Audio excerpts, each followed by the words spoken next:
हमारे विभिन्न ज्ञानवर्धक कार्यक्रम देखने के लिए आप हमें अभी सब्सक्राइब करें, बेल आइकन को प्रेस करें ताकि आप देख सकें हमारा कार्यक्रम सबसे पहले।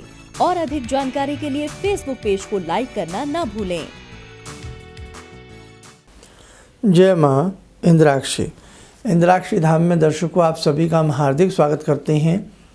आज के दिन जिन जातकों का जन्म दिवस है, मैरिज एनिवर्सरी है, उन सभी को हमारी तरफ से बहुत बहुत शुभकामनाएं।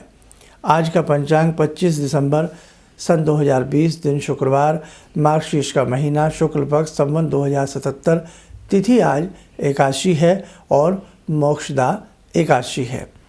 नक्षत्र अश्वनी। आज के दिन जन्मे जातक गणमूल नक्षत्र की श्रेणी में होंगे। राहु काल 10:30 से 12, दिशा सोल पश्चिम दिशा। मोक्षा एकादशी अपने आप में एक बहुत बड़ी एकादशी मानी जाती है। अब देखो, जो भी एकादशी का व्रत रखते हैं, नाना भांति से पूजा पाठ करते हैं, ये आपको मानना ही पड़ेगा कि मोक्षदा हमें मोक्ष ही प्राप्त कराती हैं। एकादशियों का प्रारंभ भी हमने आपसे बताया था कि मार्गशीर्ष के महीने से, इसी महीने से एकादशी का प्रारंभ हुआ था। पहली एकादशी उत्पन्ना थी और दूसरी ये शुक्ल पक्ष की मोक्षदा एकादशी है। आज की एकादशी में हम गायत्री मंत्र का जप अवश्य करें। थोड़ा करें, ज़्यादा करें, लेकिन ज़रूर करें। इसी के साथ साथ आज की एकादशी में हम पशुओं की सेवा, पक्षियों को दाना डालना कदापि न भूलें। संकीर्तन करना, या कहीं न कहीं हमें अच्छे उपदेश सुनना, या कहीं न कहीं हमें किसी धार्मिक ग्रंथ का स्वाध्याय करना आज के दिन बहुत परम हितकारी रहता। देखो, वैसे तो जीवन में ये कार्य सदैव करते रहना चाहिए, लेकिन बहुत लोग ऐसे भी हैं जो व्रत नहीं रखते या इस प्रकार से वो किसी एकादशी को नहीं मानते हैं। लेकिन आज का जो समय है, उस समय में यदि आप 1 घंटे के लिए कोई स्वाध्याय करें, कोई अच्छी पुस्तक का अध्ययन करें, किसी ऋषि की वाणी को सुने, उपदेश सुने, भजन संध्या में रहें, तो आपके लिए बड़ा ही गुणकारी रहेगा। क्यों?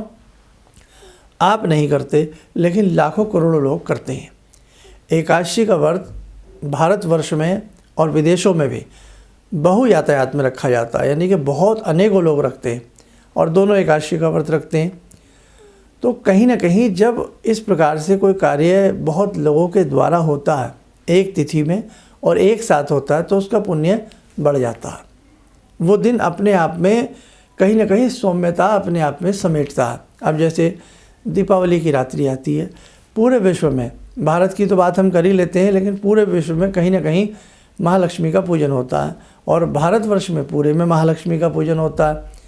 तो एक ही रात्रि में, एक ही समय में, और सब सनातन धर्मियों के घर में जब महालक्ष्मी का पूजन होता है ना, एक ऑरा प्रकट हो जाती है, उस प्रकार का एक वातावरण बन जाता।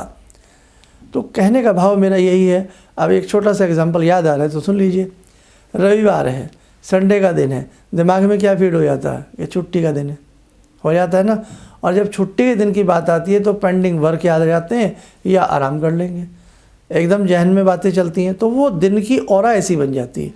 तो ऐसे ही मेरे साधकों, आज एकादशी का दिन है, आप इन चीज़ों को समझें न समझें, लेकिन आज की ऑरा, आज का समय, आज का क्षण क्षण अपने आप में हरिमय हो जाता है। तो आपको ध्यान रखना चाहिए, ऐसे उपयुक्त समय में हम वंचित ना रहें, हम कुछ ना कुछ संचित करें। और संचित क्या करें? हम भगवान का नाम संचित करें, हरि का नाम लें, हम हरि संकीर्तन करें, हम भगवान विष्णु के नाम पढ़ें, क्योंकि भगवान एकादशियाँ जो जुड़ी हुई हैं वो भगवान हरि से जुड़ी हुई हैं। तो आपको एकादशी के महत्व को समझ लेना चाहिए कि भले ही हमने व्रत नहीं रखा है, लेकिन चलो आज हम भगवान हरि का स्मरण एकादशी में तो ज़रूर ही करेंगे। तो ये सब चीज़ें हमारे साधक यदि ध्यान रखते रहेंगे तो कहते हैं ना, पौड़ी पौड़ी हम चढ़ेंगे, धीरे धीरे हम चढ़ेंगे, हम आगे बढ़ेंगे। परम पूज्य गुरुदेव पंडित श्री राम शर्मा हमारे कहा करते थे, और उन्होंने कहा है कि हम बदलेंगे, युग बदलेगा। हम ही नहीं बदलेंगे तो युग कैसे बदलेगा, है ना। हम तो कुछ चेंज करेंगे नहीं अपने अंदर, और दूसरों से हम अपेक्षा करेंगे कि साहब आपने ऐसा नहीं किया, आपको ऐसा करना चाहिए। तो हम बदलेंगे तभी युग बदलेगा। मैं बदलूँगा, मुझे देख के आप बदलेंगे, आपको देख करके बच्चा बदलेगा, फिर बच्ची बदलेगी, फिर बदलाव आएगा, है ना। तो इसीलिए आप अपने घर में ये शुरू करिए कि भाई आज एकादशी है, बेटा आज तो नॉनवेज बनेगा ही नहीं। अब बच्चे छोड़ने को तो तैयार है नहीं, क्योंकि पाश्चात्य संस्कृति उनके सर के ऊपर तांडव कर रही है। लेकिन आप एक दिन आप भी छोड़िए। अब जो ऐसा करते हैं एकादशी के दिन, जो इस प्रकार का वो लेते हैं, खाना पीना लेते हैं, तो उन्हें कहें भाई आज तो नॉनवेज नहीं बनेगा, क्यों, आज एकादशी है। एक दिन का तो व्रत आया ना बच्चों के मन में, एक दिन की तो ठहराव आई ना बच्चों के मन में, है ना। आज भाई हम ब्रह्मचर्य का पालन करेंगे, आज हम संयमता के साथ रहेंगे, आज हम झूठ नहीं बोलेंगे, आज हम किसी की निंदा नहीं करेंगे, आज हम स्वाध्याय करेंगे। तो आज करेंगे तो वो कल भी होगा। भाई आज ही नहीं होगा तो कल कैसे होगा? आज बीज बोएंगे तो पौधा कब आएगा? कल आएगा ना। फल कब आएगा? फिर परसों आएगा। तो इसीलिए आज से ही कल बनता है और आज से ही फ्यूचर बनता है। आने वाला कल आज की मुट्ठी में होता है। तो इसलिए आज जो अच्छा कर लेंगे तभी कल अच्छा हो पाएगा। अदरवाइज़ कल के सपने देखना महामूर्खता होगी अगर आज कुछ अच्छा नहीं करेंगे। हम हमेशा ध्यान रखना, आज की मेहनत कल काम आती है। तो ज़्यादा ना कहते हुए कि आज बहुत ही सुंदर दिन है, बहुत सुंदर दिवस है, कुछ ना कुछ अच्छे से आप कर लीजिएगा ताकि जीवन में आनंद की प्राप्ति और ईश्वर भक्ति की प्राप्ति आपको सततः होती रहे। आइए, साधकों समय हो चला है, एकादशी की बात की है, भगवान श्री हरि से जुड़ने का ध्यान करें, भगवान श्री हरि का। ॐ करारविन्दे न पदारविन्दं मुखारविन्दे विनिवेशयन्तं वटस्य पत्रस्य पुटे शयानं बालामुकुन्दं मनसा स्मरामि बालामुकुन्दं मनसा स्मरामि कस्तूरीतिलकं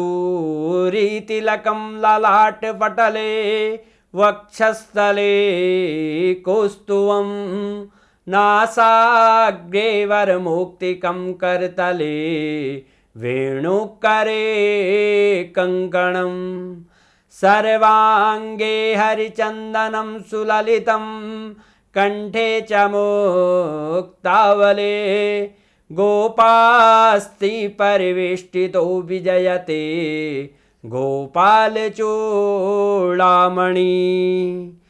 शान्ताकारं भुजगशयनं पद्मनाभं सुरेशं विश्वाधारं गगनसदृशं मेघवर्णं शुभांगं लक्ष्मीकान्तं कमलनयनं योगवृद्ध्यानगम्यं वन्दे विष्णुं भवभयहरं सर्वलोकैकनाथं। कवच बनाएं, भगवान श्री हरि का आशीर्वाद हम सबके ऊपर बरस रहा है।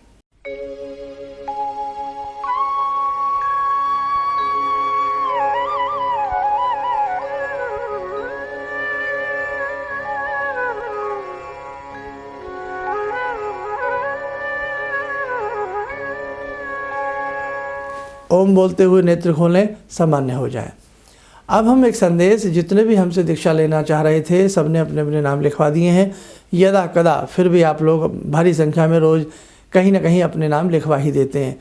मैं फिर समझा देता हूं, क्योंकि बहुत सारे लोगों के नाम लिखे जा चुके हैं कि बहुत लोगों की आकांक्षाएं हैं कि देखो इसमें हम एक व्हाट्सएप ग्रुप बना रहे हैं, तैयारी करने में समय लगता है। 22-23 तारीख का हमने समय दिया था जो कि बीत चुकी है। अब पूरा एक सिलसिला, एक सिस्टम बन रहा है दीक्षित लोगों तक पहुंचने के लिए कि कैसे हम उन्हें संदेश दें, कैसे उन्हें दीक्षा के मंत्र भेजें। सारी चीज़ें आराम से हम लोग कर रहे हैं। 2-4-5 दिन का समय इसमें व्यतीत होगा, तो थोड़ा सा धैर्य रखें और एक मानसिक धरातल पर कहीं ना कहीं ध्यान रखें कि निष्काम भाव आपके होने चाहिए। बहुत लोगों को तो अभी भी मुझे लगता है कि मालूम नहीं है कि दीक्षा के मायने क्या हैं, है ना। तो दीक्षा के मायने आपको मालूम होने चाहिए, तभी आपके लिए अच्छा है, और ताकि समाज में हम आप मिलकर के कुछ और अच्छा कर सकें और जीवन को परम लक्ष्य की प्राप्ति करते हुए मोक्ष की तरफ ले जा सकें। दूसरा संदेश कि नव वर्ष है, हालांकि अंग्रेज़ी नव वर्ष है, ग्रहों का इससे कोई लेना देना नहीं है, लेकिन फिर भी लोग हैं कि मानते नहीं, है ना। तो हमें भी ये सारी चीज़ें आपको देनी पड़ती है। तो जो भी अपने उपाय आप करना चाहते हैं, नव वर्ष से संबंधित समस्त राशियों के उपाय हमने बताए हैं, उन विशेषांक को आप हमारे सुन लें और देख लें। इन्हीं शब्दों के साथ हम अपनी वाणी को विराम देते हैं। जय माँ इंद्राक्षी। भगवान से जुड़ो और भगवान से जुड़ने का जरिया आपने बताया, बहुत अच्छा लगा, बहुत धन्यवाद। और सनातन धर्म को जिंदा रखने के लिए आप जो प्रयास कर रहे हैं बहुत सराहनीय है। हम लोग को मौका मिला है, हम लोग भाग्यशाली हैं जो आपके करीब आने का हम लोग को मौका मिला है। किसी भी समस्या के समाधान के लिए मिले प्रसिद्ध हस्तरेखा एवं वास्तु विशेषज्ञ प्रोफेसर धर्मेंद्र शर्मा जी से। नोट: शिविर में भाग लेने हेतु एवं व्यक्तिगत रूप से मिलने के लिए कॉल करने का समय सुबह 10 बजे से शाम 6 बजे तक। हमारे विभिन्न ज्ञानवर्धक कार्यक्रम देखने के लिए आप हमें अभी सब्सक्राइब करें, बेल आइकन को प्रेस करें ताकि आप देख सकें हमारा कार्यक्रम सबसे पहले। और अधिक जानकारी के लिए फेसबुक पेज को लाइक करना न भूलें।